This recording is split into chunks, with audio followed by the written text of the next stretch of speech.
चलिए गाइस एक real incident बताता हूं। हुआ कुछ यूं कि 4-5 साल के एक छोटे से बच्चे के साथ एक मां जेब्रा लाइन क्रॉस कर रही थी।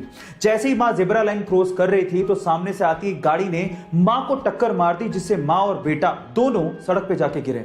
इसके बाद छोटे से बेटे ने जो बिहेवियर शो किया उसे देखने के बाद आप लोग हैरान रह जाएंगे। हुआ कुछ यूं कि बेटा सबसे पहले खड़ा हुआ, उसने अपनी मां को संभाला और फिर उसके बाद उसे अपनी मां की हालत देख के इतना गुस्सा आया कि वो गाड़ी की तरफ गया और गाड़ी को 2 दिन लात मारी और उसके बाद गाड़ी वाले को सुनाने लगा। गाइस इतना मैच्योर बिहेवियर शायद ही किसी ने उस बच्चे से एक्सपेक्ट किया हो, लेकिन मां को लगे तो बेटे को दर्द तो होता ही है। गाइस ऐसी अमेजिंग वीडियोस के लिए YouTube पे हमारे चैनल को सब्सक्राइब कर लीजिए और अगर आप Instagram पे देख रहे हैं तो मुझे फॉलो करना मत भूलिएगा। मिलते हैं अगली वीडियो में।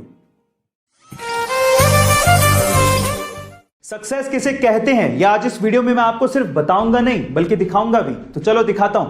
1994 के आपकी अदालत के एक इंटरव्यू में शाहरुख खान को बुलाया गया। जब शाहरुख खान गैलरी से एंटर हो रहे थे तो वहां पर बैठा एक भी शख्स ना खड़ा हुआ ना तालियां बजाई। शाहरुख खान अंदर गए, सबके सामने हाथ जोड़कर अभिवादन किया और अपनी सीट पे जाके बैठ गए।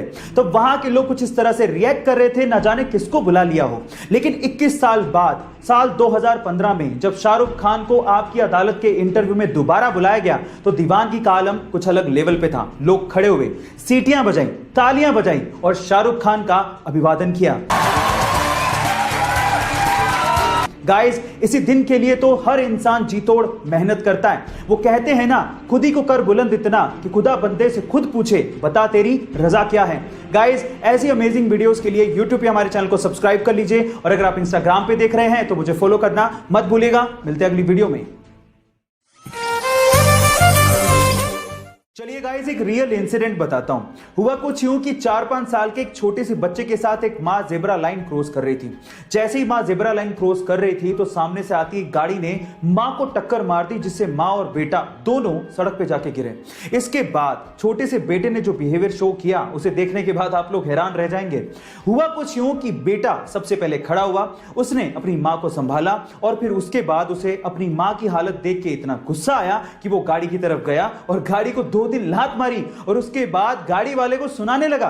गाइस इतना मैच्योर बिहेवियर शायद ही किसी ने उस बच्चे से एक्सपेक्ट किया हो, लेकिन मां को लगे तो बेटे को दर्द तो होता ही है। गाइस ऐसी अमेजिंग वीडियोस के लिए YouTube पे हमारे चैनल को सब्सक्राइब कर लीजिए और अगर आप Instagram पे देख रहे हैं तो मुझे फॉलो करना मत भूलिएगा। मिलते हैं अगली वीडियो में।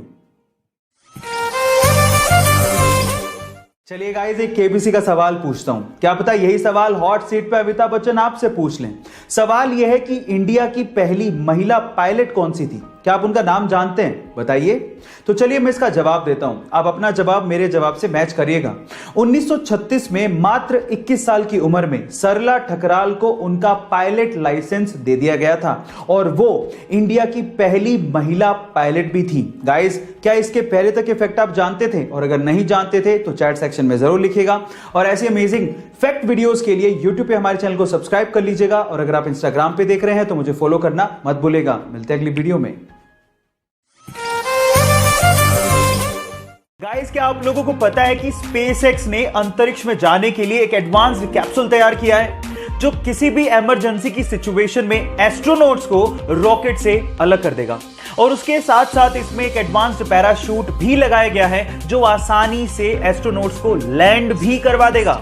गाइस इस टेक्नोलॉजी की हमें सख्त जरूरत है ताकि इन फ्यूचर हम लोग कल्पना चावला जैसी बेटियों को ना खोएं। गाइस अब तो मैं जरूर अंतरिक्ष की सैर करना चाहूंगा। क्या आप लोग सैर करना चाहेंगे? चैट सेक्शन में लिखना मत भूलिएगा। वुंडा नाम की एक चिंपैंजी कुपोषण की शिकार थी और इसी वजह से वो मरने की कगार पर थी।